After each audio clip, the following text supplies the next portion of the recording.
ভাই একটু শোনেন, দেখেন আপনারা আমার এই ভিডিওটা খুব মনোযোগ সহকারে দেখবেন।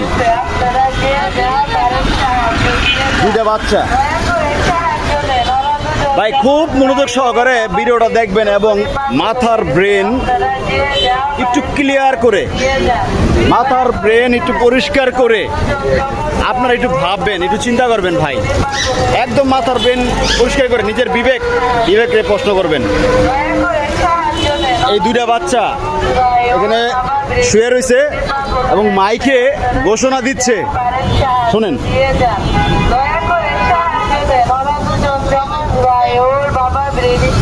আচ্ছা, আমি আপার সাথে একটু কথা বলবো, আপনি মাইকটা একটু বন্ধ করবেন, এক মিনিট কথা বলবো, মাইকটা একটু বন্ধ করেন। আচ্ছা, আপনারা এই মাত্র একটু আগে শুনলেন যেখানে মাইকে ঘোষণা দিচ্ছে ওর বাবা ব্রেন স্ট্রোক করে পাগল হয়ে গেছে, তাই না কাকা? ওর বাবা ব্রেন স্ট্রোক করে পাগল হয়ে গেছে। ওর বাবা উনি, আপনি কি হন? জোরে বলেন। মা হয়। আচ্ছা, মা, উনি হচ্ছে মা। এই দুইটা বাচ্চা এই বিসিক এরিয়াতে, আমি কিছুদিন যাবৎ আমি এই বিসিক এরিয়াতে আসি, বিসিক এরিয়াতে আমি কিছুদিন যাবৎ আসি। এই দুইটা বাচ্চা দেখি এখানে, এই যে এখানে একটা গাড়ি বানাইছে, আলহামদুলিল্লাহ ভালো। এই গাড়ির মধ্যে শোয়াই রাখে দুইটা বাচ্চা, জমজ বাচ্চা। এটা তো আপনার বাচ্চাই নাকি?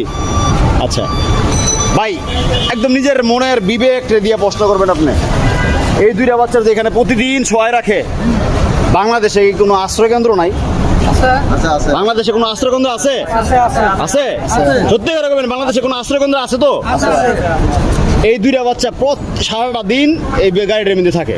কষ্ট করে। উনি তো ইয়ং মানুষ, উনি ইয়ং মানুষ না? ইয়ং মানুষ কিনা?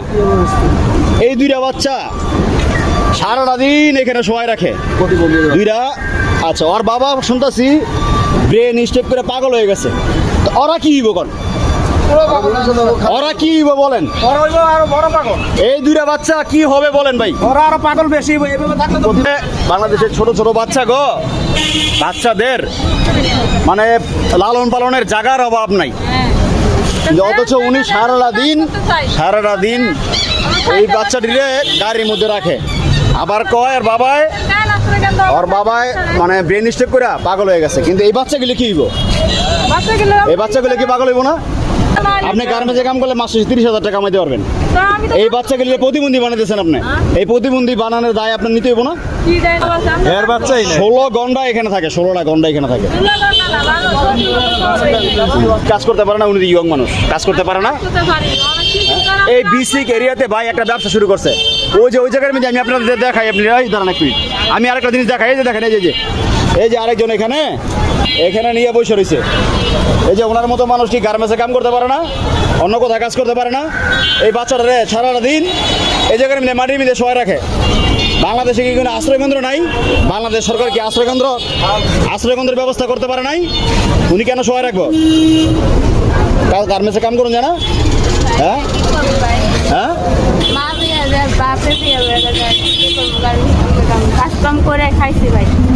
বাসা বাড়িতে কাজ কাম করুন জানা? এই বাচ্চাটা সারাদিন শোয়া হবে।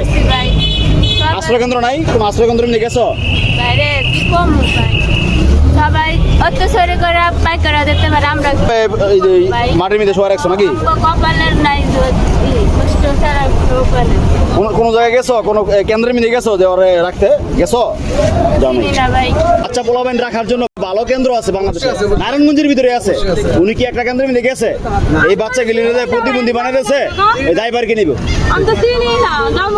আপনি চিনেন না? এই বাচ্চা, আপনি যদি বাচ্চা হয়ে থাকে, এই বাচ্চাগুলো আজকে প্রতিবন্ধী হইতেছে কার কারণে? আপনার জন্য। আপনি ইয়ং মানুষ, আপনি কিন্তু বুঝার মানুষ, আমি যাদের কাছে কঠিন চালাক মানুষ আপনি, এবং সঠিক পরিমাণ জ্ঞান আপনার ভিতরে আছে। আপনি আজকে গার্মেন্টসে কাম করলে মাস শেষে একটা হেল্পার 30,000 টাকা দেন, 30,000 ওভার টাইম সহকারে 30,000 টাকা মাই, সত্য কিনা? উনি কি পারতেন গার্মেন্টসে কাম করতে? আর বাসা বাড়ির কাম করলে তো খাইয়ে পরে সুন্দর মতো চলতে পারতো। যাই হোক, কিন্তু আপনি এই পোলাবাড়ি গিলে প্রতিবন্ধী বানায়েন না। আপনার জন্য, আপনার বাচ্চাদের রাখার জন্য জায়গা আছে। আপনার বাসার ঠিকানাটা এখন আমি আপনার লয়ে যাবো, আপনার বাসাটা যাবো আমি।